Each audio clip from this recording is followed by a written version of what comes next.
Dear students, welcome to Nag updates. TS website 2024కి సంబంధించి మనకు అప్లికేషన్ ప్రాసెస్ పూర్తయింది. ఎలాంటి ఎక్స్ట్రా ఫీజు లేకోకుండా 6వ తేదీ వరకు అప్లై చేసుకునే అవకాశాన్ని కల్పించారు. 6వ తేదీకి వచ్చిన దరఖాస్తుల వివరాలు, అదేవిధంగా పోటీ ఎలా ఉంది అనే వివరాలని ఇప్పుడు మనం గమనిద్దాము. మనకు ఈసారి వెబ్సైట్లో ఇంజనీరింగ్ స్ట్రీమ్కు అప్లికేషన్లు పెరిగాయి. గత ఏడాది కంటే కూడా 46,000 అప్లికేషన్లు పెరిగాయి. అదేవిధంగా ఫార్మసీ, అగ్రికల్చర్లో మాత్రము అప్లికేషన్స్ తగ్గాయి. అదేవిధంగా ఆంధ్రప్రదేశ్ నుంచి కూడా ఈసారి అప్లికేషన్లు తక్కువగా వచ్చాయి. గతంలో ఎక్కువ మంది విద్యార్థులు అప్లై చేసేవాళ్ళు, ఆ సంఖ్య కొద్దిగా తగ్గింది. ఒకసారి వివరాల్ని గమనిస్తే ఇంజనీరింగ్ కోర్సుల్లో ఈసారి విద్యార్థుల మధ్య పోటీ బాగా పెరిగే అవకాశం కల్పిస్తోంది. దీనికి కారణాలు కూడా చెప్పాడు.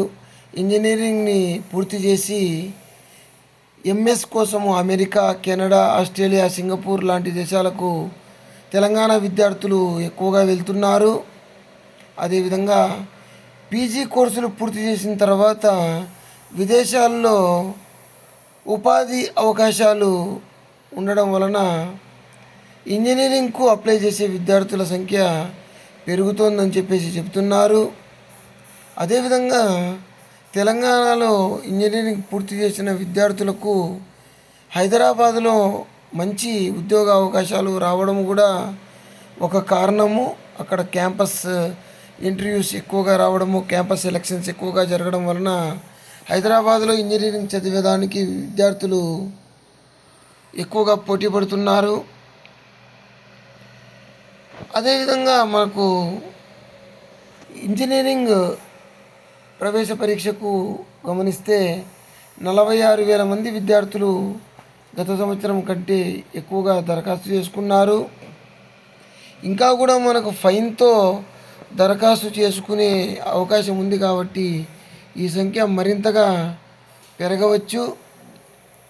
ఈసారి మనకు వెబ్సైట్ జేఎన్టీయు హైదరాబాద్ వారు నిర్వహిస్తున్నారు. ఆన్లైన్ ద్వారా మనకు దరఖాస్తులు స్వీకరించడము మొదలైనప్పటి నుంచి కూడా మనకు అప్లికేషన్లు ఏ రోజుకు ఆ రోజు ఎక్కువగానే వస్తున్నాయి. మొత్తం మీద మనకు తెలంగాణ, ఆంధ్రప్రదేశ్ రాష్ట్రాల నుంచి గత ఏడాది 2,05,351 దరఖాస్తులు అందితే ఈ ఏడాది 2,51,539 దరఖాస్తులు అందాయి. 46,000 దరఖాస్తులు ఎక్కువగా వచ్చాయి. దాని గురించి ఉన్నత విద్యామండలి అధికారులు విశ్లేషణ చేస్తున్నారు. అదేవిధంగా మనకు ఫార్మసీ, అగ్రికల్చర్కు సంబంధించి గత ఏడాది తెలుగు రాష్ట్రాల నుంచి 1,15,332 మంది విద్యార్థులు అప్లై చేశారు. కానీ ఈ సంవత్సరము 98,732 మంది మాత్రమే అప్లై చేసుకున్నారు. దాదాపుగా 17,000 దరఖాస్తులు తగ్గాయని చెప్తున్నారు. దీనికి కారణంగా మనము ప్రైవేటు, డీమ్డ్ యూనివర్సిటీల్లో ఎంట్రన్స్ టెస్ట్ లేకుండానే ఇంటర్ మార్క్స్ ఆధారంగా ఫార్మసీ, అగ్రికల్చర్ కోర్సుల్లో అడ్మిషన్లు ఇస్తున్నారు. కాబట్టి అప్లికేషన్స్ తగ్గాయని అనుకుంటున్నారు. అదేవిధంగా ఆంధ్రప్రదేశ్ రాష్ట్రం నుంచి ప్రతి సంవత్సరము ఎక్కువ మంది విద్యార్థులు అప్లై చేసుకునేవారు. ఈ ఏడాది ఆ సంఖ్య తగ్గింది.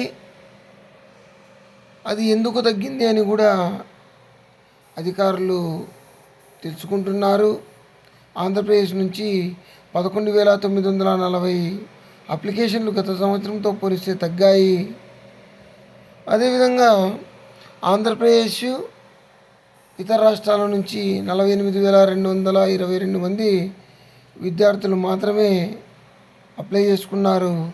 గత సంవత్సరం 51,461 మంది విద్యార్థులు దరఖాస్తు చేసుకున్నారు. సో ఈ విధంగా మనము మొత్తం మీద గమనిస్తే ఇంజనీరింగ్ స్ట్రీమ్కు ఈసారి దరఖాస్తులు పెరిగాయి. అదే సమయంలో అగ్రికల్చరు, ఫార్మసీకి దరఖాస్తులు తగ్గాయి. అదేవిధంగా ఆంధ్రప్రదేశ్ నుంచి కూడా ఈసారి తక్కువ మంది విద్యార్థులు అప్లై చేసుకున్నారు. మొత్తం మీద ఈ సంవత్సరం ఇంజనీరింగ్ స్ట్రీమ్కి పోటీ ఎక్కువగాను, అగ్రికల్చర్, ఫార్మసీ స్ట్రీమ్కి పోటీ తక్కువగాను ఉంటుంది. సో విద్యార్థులు దాన్ని దృష్టిలో ఉంచుకొని చక్కగా చదువుకోండి. All the best you. Please like, share and subscribe my channel. Thank you.